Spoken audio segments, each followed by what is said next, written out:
মাসি আমার থেকে কিছুটা দূরে মুখোমুখি দাঁড়িয়ে বলল, এইবার ভালো করে দেখ, আর লুকিয়ে দেখতে হবে না। আমি তো অবাক হয়ে গেলাম। এত বড় তরমুজ আগে কখনো দেখিনি। হুঁক ছিঁড়ে বেরিয়ে আসতে চাইছে। সেদিন ক্ষেতের মধ্যে যা হলো তা কোনো দিন ভুলব না। আমার নাম বাবুয়া।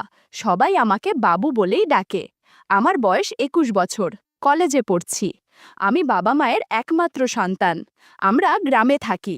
আমাদের গ্রামে বেশ কিছু বিঘা জমি আছে। সেই জমিতে চাষ করা হয়। আমার বাবার একটা ছোট মুদিখানা দোকান আছে। বাবা দোকান চালায় আর কয়েকটা লোক রেখেছে জমি চাষ করার জন্য। যেহেতু বাবা দোকান চালায়, তাই মাঝে মাঝে জমিতে গিয়ে দেখাশোনা করে। তবে বেশিরভাগ সময় আমার মা জমিতে যায় আর সব কিছু দেখে। আমি পড়াশোনা করছি, তাই জমির চাষবাস নিয়ে মাথা ঘামাই না। অল্প বয়স থেকেই বিবাহিত মহিলাদের প্রতি আমার একটু দুর্বলতা আছে। এমনি একজন হচ্ছে মিতা মাসি, বয়স ৪০ বছর হবে। মিতা মাসির ২ মেয়ে। ২ বছর আগে এক মেয়ের বিয়ে হয়ে গেছে, আর এক মেয়ের বয়স ২০ বছর। গরিব বলে মিতা মাসির মেয়ের লেখাপড়া হয়নি, তাই বাড়িতেই থাকে আর সব কাজকর্ম করে। মায়ের মুখে শুনেছিলাম যে মিতা মাসির স্বামী নাকি লাল পানি খেয়ে মাসিকে খুব মারধর করত। তাই মাসি ওর স্বামীকে ছেড়ে ২ মেয়ে নিয়ে বাপের বাড়িতে চলে এসেছে। তারপর থেকে মাসি বাইরে কাজ করে সংসার চালায়। এখন মাসি আমাদের জমিতেই সারা বছর কাজ করে। মাসিকে দেখতে সুন্দর না হলেও চেহারাটা দেখার মতো। গায়ের রং চাপা হলেও বেশ আকর্ষণীয়। মাঠে কাজ করার সময় অনেক লোকই তার দিকে তাকিয়ে থাকে। গাছের তরমুজ খুবই সুস্বাদু, যে কেউ খেতে চায়। একদিন বেলা ১১টার সময় একটা ব্যাগে কিছু সার দিয়ে মা আমাকে জমিতে যেতে বলল। আমি মায়ের কথা মতো ব্যাগটা নিয়ে জমিতে যাই। জমিতে গিয়ে দেখলাম ৪ জন কাজ করছে। ৪ জনের মধ্যে ৩ জন গ্রামের লোক আর মিতা মাসি। গরমকাল, খুব গরম পড়েছে, তাই ৪ জনেই ঘেমে এক আকার হয়ে গেছে। আমাকে দেখে মিতা মাসি হেসে বলল, আরে বাবু, কি ব্যাপার, তুই এখানে? আমি বললাম, মা আমাকে পাঠালো, এই ব্যাগে সার আছে, নিয়ে এসেছি। মাসি বলল, আরে সার নিয়ে আসতে হবে, সেটা তো তোর মা আমাদের বললেই গিয়ে নিয়ে আসতাম, তাহলে তোকে এই রোদে কষ্ট করে হেঁটে নিয়ে আসতে হতো না। মাসি এসে আমার হাত থেকে ব্যাগটা নিয়ে একটা কাজের লোককে ডেকে সার দেবার নিয়ম সব বুঝিয়ে দিল। আমি বললাম, তাহলে এবার আমি যাই? মাসি বলল, এত দূর থেকে হেঁটে এসেছিস, এক্ষুনি যেতে হবে না। যা ওই গাছের নিচে বসে একটু বিশ্রাম নিয়ে তারপর যাবি, বলে আবার জমিতে নেমে গেল। আমি একটা বড় গাছের নিচে ছায়াতে গিয়ে বসলাম। আমি যেখানে বসেছি তার একটু দূরেই মাসি কাজ করছে। মাসি এখন একটা কম দামি পাতলা সিল্কের শাড়ি পরে আছে, কোমরে একটা গামছা বাঁধা। মাসির ব্লাউজটাও বেশ পুরনো মনে হচ্ছে দেখে। মাসি কাজ করছে আর আমি মাসির দিকে তাকিয়ে আছি। হঠাৎ মাসি মুখ তুলে আমার দিকে তাকিয়ে দেখল। আমি তার দিকেই তাকিয়ে আছি। এরপর মাসি মিচকি হেসে আবার কাজ করতে লাগলো। আমি অবাক হয়ে গেলাম, কারণ আমি যে তরমুজ দেখছি সেটাতে মাসির কোনো ভ্রুক্ষেপই নেই। যেন মনে হচ্ছে কিছুই হয়নি। বন্ধুরা, কিছু বিষয় ইউটিউবের করা নিয়মের কারণে সরাসরি বলা যাচ্ছে না।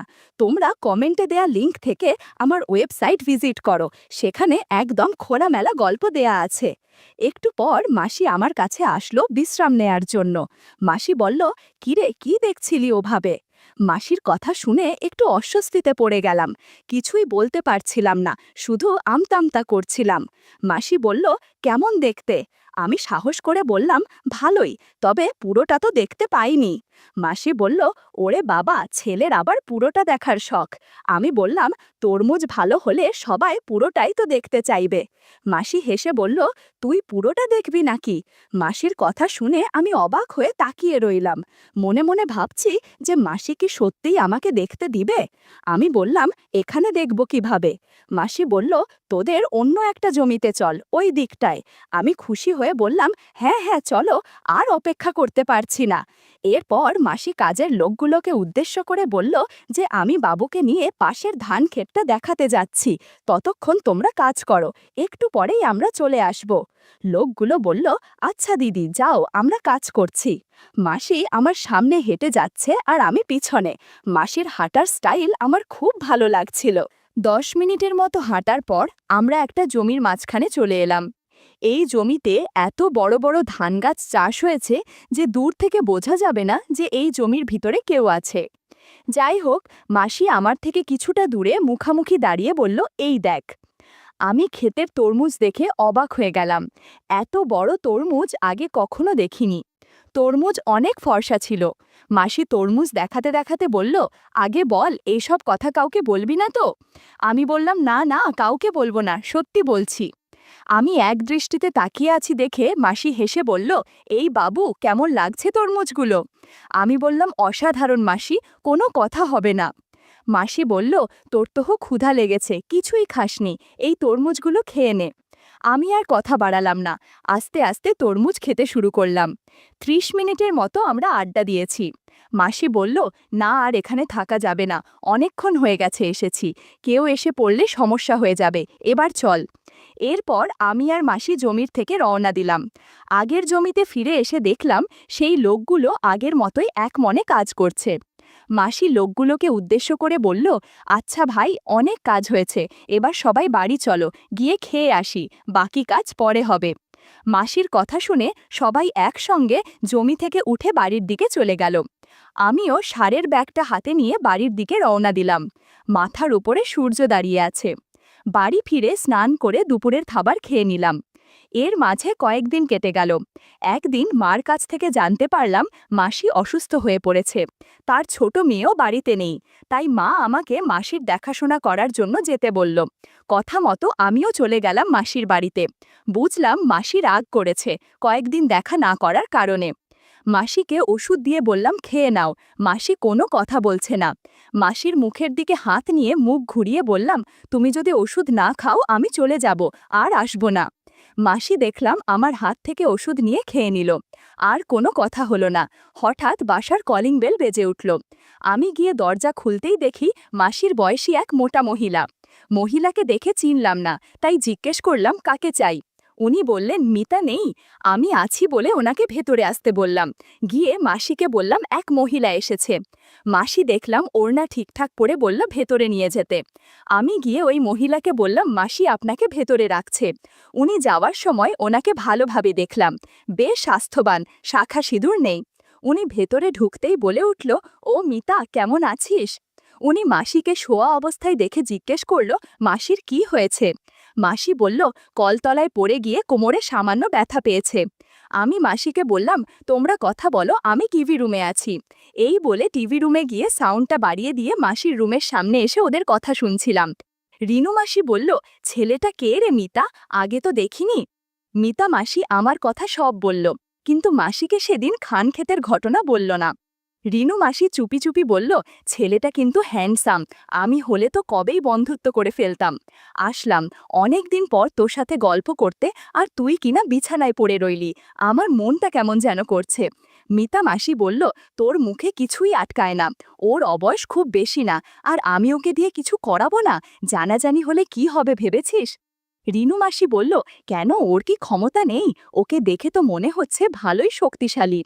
আমি ওদের কথা শুনছিলাম আর মনে মনে খুশি হলাম। যাক, একসাথে দুজনকে বন্ধু বানানো যাবে। একটু পর আমি টিভি রুমে ফিরে এলাম। কিছুক্ষণ যেতেই আবার বেল বেজে উঠল। খুলে দেখি মা দাঁড়িয়ে। মা ভেতরে ঢুকে মাসির রুমে গেল। আমি মাসিকে বললাম, আমি তাইলে মাসির জন্য কিছু ওষুধ নিয়ে আসি। রিনু মাসি বলল, ওষুধ কোথা থেকে নেবে? আমি ঠিকানা বলতেই রিনু মাসি বলল, ভালোই হলো, পথে আমার বাড়ি পড়বে, আমাকে মামিয়ে তুমি ওষুধ আনতে যেও। বাড়ি থেকে বের হয়ে ট্যাক্সি না পেয়ে রিকশা নিলাম। মাসির কারণে রিকশাতে দুজনের বসতে একটু কষ্ট হচ্ছিল, আর মাসি তা বুঝতে পেরে কোনো মতে চাপাচাপি করে বসল। মাসি আমার সাথে কথা বলতে লাগলো, কি করি না করি এইসব। মাসির কথা থেকে জানতে পারলাম মাসির স্বামী গত হয়েছে প্রায় 8 বছর। এক ছেলে এক মেয়ে, দুজনই বিবাহিত। ছেলে দেশের বাইরে পড়াশোনা করতে গিয়ে ওইখানে বিয়ে করে সেটেল হয়েছে, আর মেয়ে শ্বশুর বাড়ি থেকে এসে দেখে যায় বাড়িতে একটা কাজের মেয়ে রয়েছে যে সব কিছু করে দেয়। মাসির হাবভাব তেমন একটা ভালো লাগছিল না। রিকশায় ভালো করে বসার বাহানায় জাদুর লাঠিতে বারবার ধাক্কা দিচ্ছিল। কিছুক্ষণ পর মাসি বলল, আমি সামনেই নেমে পড়ব, যদি কিছু মনে না করো তাহলে তোমার নাম্বারটা দেবে, যদি কোনো প্রয়োজন হয় তাহলে তোমাকে ফোন করব। কি আসবে তো এই মাসির বাড়িতে? বললাম, যদি সময় পাই তো অবশ্যই যাব। আর মনে মনে বললাম, তোমার সেবা যত্নও করব। মাসিকে নাম্বারটা দিলাম। মাসি আমার নাম্বারটা নিল। কিছু দূর যেতেই মাসি রিকশা থামিয়ে নেমে গেল। মাসিকে বিদায় জানিয়ে আমি রিকশাতে ওঠার পর মাসির দিকে তাকাতেই কেমন জানি অদ্ভুত চাহনি দিল চোখে মুখে। হাত নেড়ে বিদায় জানালাম। রিকশা চলতে থাকলো, আর আমি কিছুক্ষণ আগে ঘটে যাওয়া মুহূর্তগুলো ভাবছিলাম। রিকশা ফার্মেসির সামনে দাঁড়ালো। আমি ভাড়া মিটিয়ে মাসির জন্য সব ওষুধ কিনে নিলাম। ফার্মেসি থেকে বের হয়ে মাসির বাড়ির উদ্দেশ্যে রওনা দিলাম। মাসির বাড়িতে এসে বেল টিপতেই মা দরজা খুলে দিল। মাসিকে ওষুধপত্র সব বুঝিয়ে দিয়ে আমি আর মা বাড়ি ফিরে এলাম। পরের দিন রিনু মাসিকে ফোন করলাম। জানতে পারলাম কাল কাজের মেয়ে ছুটি দিবে। আমাকে নিমন্ত্রণ করেছে ভাপা পিঠা খাবার জন্য। মনে মনে ভাবলাম, যা করার কালকেই করতে হবে। আগে থেকেই 5টা বেলুনের প্যাকেট কিনে নিলাম।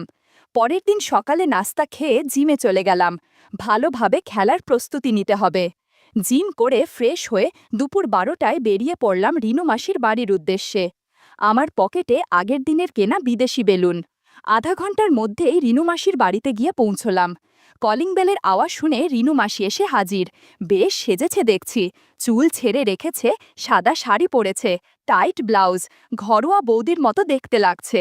রিনু মাসি বলল, কেমন দেখাচ্ছে বলো? আমি বললাম, বাহ, বেশ লাগছে তো আপনাকে। অনেকটা কম বয়সী মেয়েদের মতো লাগছে আপনাকে। মাসি একটু লাজুক সুরে বলল, উফ, কি যে বলো না।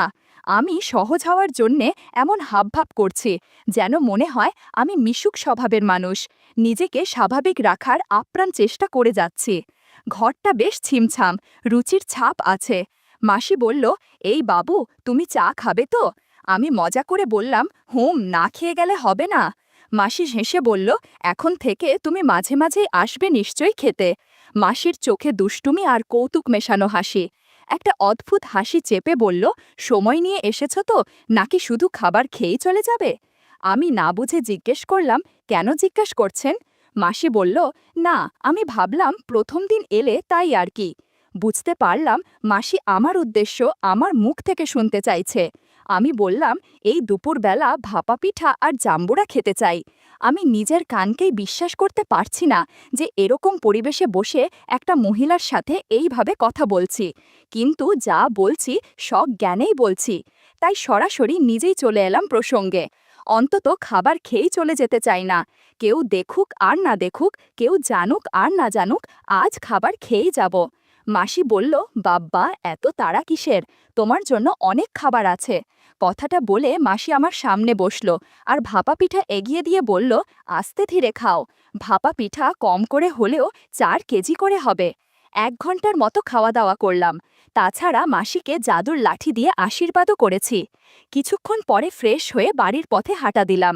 অনেক ক্লান্ত লাগছিল বলে কখন ঘুমিয়ে পড়েছি তার খেয়াল নেই। পরের দিন সকাল থেকেই মাসির কথা মনে পড়ছিল। কোনো উপায় পাচ্ছিলাম মাসির কাছে যাবার। এমন সময় আসে বলল, সে হাতে ব্যথা পেয়েছে, যে কারণে বাড়ির কাজ ঠিক মতো করতে পারবে না। এজন্য মিতা মাদিকে কয়েক দিনের জন্য আমাদের বাড়িতে কাজ করার জন্য থাকতে বলবে। মায়ের কথা শুনে মন খুশিতে নেচে উঠল। ধান খেতে সেদিনের ঘটনার পর থেকে তেমন কিছুই করার সুযোগ হয়নি। তাই যখনই বাড়িতে কথা হচ্ছিল যে মিতা মাসিকে কাজের জন্য বাড়িতে থাকতে বলবে, আমি সবার আগে দায়িত্বটা নিজের ঘাড়ে নিয়ে নিলাম। তাতে করে আমি ওনাকে আরও কাছে থেকে দেখার সময় পাব। মাসি আসত প্রায় 7টা নাগাদ। 4 ঘন্টা কাজ করে চলে যেত। তারপর মাসি আবার বিকাল 5টায় এসে বাকি বাসন মেজে রেখে চলে যেত। মায়ের কাজ কমে যাওয়ায় মা মোটামুটি 8টা পর্যন্ত ঘুমাতো। আর বেশিরভাগ দিনই আমি সকালে বেল বাজলে গিয়ে গেট খুলে মাসিকে ভিতরে আসতে দিতাম। ইশারায় ইশারায় অনেক কথা হতো মাসির সাথে, কিন্তু ভালো সুযোগ হয়ে উঠছিল না। প্রতিদিনই দেখতাম মাসি এসেই আমার ঘরটা সবার আগে মুছত, মানে বাড়ির কেউ ওঠার আগেই। মাসি একটু অগোছালো হয়েই থাকত। আমি বুঝতে পারতাম আমার জন্য এরকম হয়ে থাকে। সে যখন ঘর মুছত, আমি এক দৃষ্টিতে তাকিয়ে থাকতাম। মাসি আমাকে দেখে মুচকি মুচকি হাসত। একদিন মাসিকে বললাম, সেই কবে জাম্বুরা খাইয়েছ, আর তো দিলে না। মাসি বলল, ইস, খুব শখ হয়েছে বাবুর। গতকালই তো লিনু মাসির বাড়ি থেকে ভাপা পিঠা খেয়ে এলে, এখন সাধু সাজা হচ্ছে, তাই না? রিনুদি আমাকে ফোন করে সব বলেছে। ও ভালো করে হাঁটতে পারছে না। আমি বললাম, তুমি আর রিনু মাসি কি এক হলে নাকি? তুমি আমার সবচেয়ে কাছের মানুষ। আমার কথা শুনে মাসি লজ্জা পেল আর অন্য ঘর মুছতে গেল। আমার ঘরের কাজ হয়ে গেলেই মাসিকে দেখলাম একটু গোছালোভাবে শাড়ি পরে নিল। আমি পরিষ্কার বুঝেছিলাম মাসির মন কি চাইছে, কিন্তু বাড়িতে সবসময় কেউ না কেউ থাকার কারণে রাগ হচ্ছিল। এদিকে জাদুর লাঠিও কেমন যেন করছে। এই করতে করতেই প্রায় 2 মাস কাটল, আর আমার সেই সুবর্ণ সুযোগ এলো। বাবা টিকিট কেটেছে শিলিগুড়ির। আমার কাকি অসুস্থ, বাবা আর মা দুজনই যাবে। যাবার আগে আমার বাড়ির সব কাজ বুঝিয়ে দিয়ে গেল। দুজনে রাতের ট্রেনে চলে গেল। আমি সারা রাত ভাবতে লাগলাম, কাল মাসি এলেই তো তাকে সবার আগে কাজ করতে বলবো। সারা রাত আমি এইসব কাটিয়ে দিলাম। সকালে বেল বাজতেই খুব স্বাভাবিকভাবে গেট খুলে ওপরে চলে আসছিলাম। মাসি তাড়াতাড়ি গেট বন্ধ করে দৌড়ে এসে জাদুর লাঠি হাতে নিয়ে জিজ্ঞেস করল, কি ব্যাপার, আজ চলে যাচ্ছ যে? আর ভালো লাগছে না নাকি? আমি বললাম, না, গিয়ে নিজের কাজ করো, আমার ইচ্ছা করছে না কিছু করতে। বলেই আমি ওপরে উঠে এলাম। মাসি একটু রাগ করল, তা আমিও বুঝেছিলাম।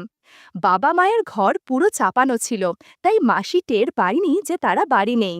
আর রাগের বশে আমার ঘর না মুছেই সোজা রান্নাঘরে গিয়ে রাতের বাসন মাজতে লাগলো। ভেবেছিলাম রাগের অভিনয় করলে হয়তো আমাকে মানাতে আসবে, কিন্তু তা আর হলো না। তাই রান্নাঘরে গিয়ে জাম্বুরা হাতে নিলাম খাবো বলে। মাসি চমকে উঠে বলল, কেউ জানলে সমস্যা হবে। আমি বললাম, আজ কেউ বাড়িতে নেই। বলতেই মাসি বাসন মাজা বন্ধ করে আমার দিকে ফিরে তাকালো, বলল, তাহলে তো বেশ ভালোই হলো। আমি মাসিকে বললাম, যাও, তুমি আগে স্নান করে আসো। একটু পর মাসি দামি শ্যাম্পু দিয়ে স্নান করে আসলো। আমি মাসিকে লাল রঙের একটা নাইটি পরতে দিলাম। নাইটিটা আমার মায়ের। মাসির ভালো ভানে ফিট হচ্ছিল না, তবুও দারুণ দেখাচ্ছিল। এরপর জাদুর লাঠি দিয়ে মাসিকে আশীর্বাদ করলাম। ঘরের মধ্যে হাততালির শব্দ শোনা যাচ্ছিল। ঘণ্টাখানেক পর মৌনতা নেমে এলো। মাসি বলল, তোমার মা বলেছে পরশু থেকে একবেলা আসতে, কারণ এখন কাজ কম। আমি বললাম, তাহলে তো সমস্যা হয়ে যাবে, আমাদের আর দেখাই হবে না। মাসি বলল, না, এটা আমি মেনে নিতে পারবো না। আমি একবেলা এখানে কাজ করতে আসব, আর একবেলা যখন মাঠে কাজ করতে যাব তখন চলে আসব। ওই ধান ক্ষেতের মধ্যে আমরা দেখা করব। ওই দিন বিকারে মাসি আর আসেনি কাজ করতে। পরের দিন সকাল 7টায় বেল বাজতেই আমি নিচে গিয়ে দরজা খুললাম। খুলেই আমার মাথা গরম হয়ে গেল। মাসি এসেছে, কিন্তু সাথে তার মেয়ে। আজকে যা পরিকল্পনা করেছিলাম তার সবই বেচতে গেল, কারণ আমি জানি আজ মাসির সাথে সময় কাটাতে পারবো না। আমি ওর মেয়েকে দেখেই সোজা ওপরে চলে এলাম। ঘরে এসে শুয়ে রইলাম। মাসি বলল, আজ আমার তাড়া আছে, তাই ওকে সাথে এনেছি। সব বাড়িতে তাড়াতাড়ি কাজ হয়ে গেলে আমি ওকে নিয়ে একটু বেরোবো। আমি কিছুই বললাম না, শুয়ে রইলাম চুপচাপ। মাসি সোজা রান্নাঘরে গিয়ে আমার রাতের খাওয়া একটা থালা, কড়াই আর গ্লাস মাজতে লাগলো। মেয়ে সোজা গিয়ে ঢুকলো আমার কিছু জামা প্যান্ট আছে সেগুলো ধুতে। কিন্তু আমার ধৈর্য নেই। 6-9 চিন্তা না করে আমি সোজা রান্নাঘরে চলে গেলাম। মাসি বলল, কি করছো সোনা? আমার মেয়েটা জানলে ঝামেলা হয়ে যাবে। আমি বললাম, হোক, তোমাকে কে বলেছে ওকে নিয়ে আসতে আমার বাড়ি? জানো না, আজকেই আমাদের শেষ দিন। কিছুক্ষণের মধ্যে মাসির সাথে গল্প করতে শুরু করলাম। মাসি শুধু চেঁচামেচি করছিল। শব্দ শুনে মাসির মেয়ে চলে এলো রান্নাঘরে।